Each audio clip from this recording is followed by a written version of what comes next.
पश्चिम बंगाल में अंडा एक बार फिर सुर्खियों में। नॉर्थ 24 परगना के नौहाटी में एक और टीएमसी नेता पर अंडे से हमले का मामला सामने आया। यहां पार्टी कार्यालय के बाहर जमा भीड़ ने टीएमसी नेता सनत डे पर अंडे और पत्थर फेंके।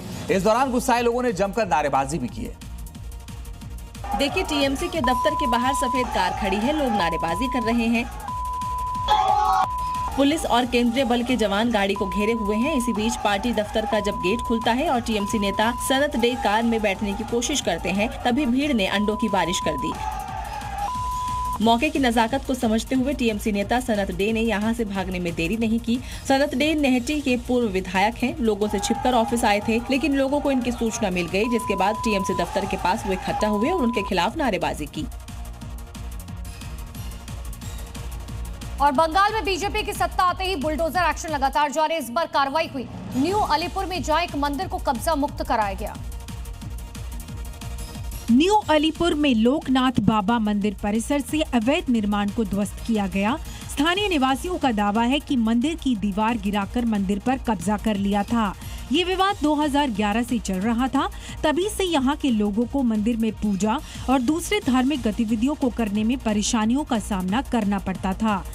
अब ये मंदिर आम लोगों के लिए खोल दिया गया है और स्थानीय निवासियों की भागीदारी के साथ धार्मिक कार्यक्रम आयोजित किए जा रहे हैं।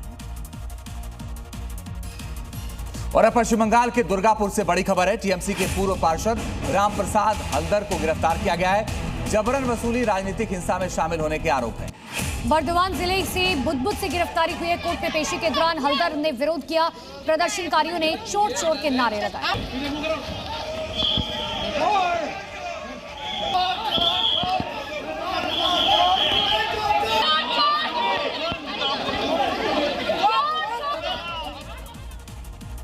और बंगाल की बात करते हैं। नादिया और जलपाईगुड़ी में लक्ष्मी भंडार योजना में बड़े घोटाले का खुलासा हुआ। यहाँ ये बात भी सामने आई कि 12 लोगों का पैसा एक ही शख्स के खाते में जा रहा था। नादिया में 173 और जलपाईगुड़ी में 12 लोगों को मिलने वाला पैसा एक ही शख्स के खाते में जाने की बात सामने आई है। जलपाईगुड़ी के नयाबाड़ी प्रधानपाड़ा इलाके में एक व्यक्ति को लक्ष्मी भंडार का पैसा मिल रहा था, जिसकी पहचान लतीफ रहमान के तौर पर हुई है और उसने इस बात को कबूला है। इससे पहले नादिया के कृष्णानगर 2 ब्लॉक में 173 पुरुषों को इस योजना का लाभ मिलने की खबर सामने आई थी। खबर है, अग्निकांड के बाद एक्शन में है सरकार। अवैध होटल पर शिकंजा कसा जाएगा दिल्ली सरकार की तरफ से। अवैध होटलों का बिजली कनेक्शन काटा जाएगा, साथ ही पानी का कनेक्शन भी कटेगा। होटलों, नर्सिंग होम की जांच होगी। फायर सेफ्टी मानकों की भी जांच की जाएगी। आज से 1 महीने तक यह अभियान चलेगा। होटल, गेस्ट हाउस की जांच होगी। तय सुरक्षा मानकों की जांच होगी। उल्लंघन करने पर कड़ी कार्रवाई होगी।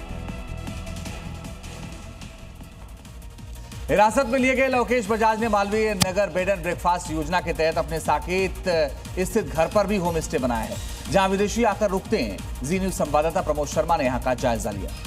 तो ये घर दिखाएंगे कि करोड़ों रुपए की कीमत वाला ये घर है, जो कि भ्रष्टाचार की कमाई से जो है कमाया गया है। किस तरीके से नियम कायदों को ताक पर रखकर जो B&B होता है, बेड एंड ब्रेकफास्ट, उसका लाइसेंस लेकर जो है कई होटल खड़े किए गए थे। और विदेशी जो टूरिस्ट यहाँ पर आते थे, इलाज के लिए आते थे, मेडिकल टूरिज्म के नाम पे आते थे, उन्हें ठहराया जाता था। फायर की NOC नहीं ली जाती थी। बिल्कुल इस तरीके का होटल बनाए गए थे कि मोटी कमाई करते थे और उसी कमाई से यहाँ पर यह रहता है। और इस घर के अंदर भी कुछ अफ्रीकन मूल के नागरिक इस बिल्डिंग के अंदर भी मौजूद है। तो ये संभावना जताई जा रही है कि कहीं यहाँ पर भी इसी तरीके का स्टे रहने के लिए तो नहीं बनाया हुआ। इसके अलावा होटल मालिक लवकेश बजाज की ग्रीन रेजिडेंसी नाम से एक और बिल्डिंग है, जिसमें विदेशी आकर रुकते थे। जी न्यूज संवाददाता ने ग्राउंड पर जाकर यहाँ का भी जायजा लिया। देखिए, B&B के नाम पे ये ग्रीन रेजिडेंसी है, जिसका एक पार्टनर जो लोकेश बजाज है वो उसके नाम पर है ये। और इस बिल्डिंग में भी बेसमेंट से लेके 4 फ्लोर तक होटल बना रखा है। कुल 28 कमरे यहाँ पे बनाए हुए हैं। और इस वक्त आप देख सकते हैं ये बेसमेंट है। ज़्यादातर जो अफ्रीकन नेशनल या विदेशी नागरिक हैं वो यहाँ पर आके रुकते हैं।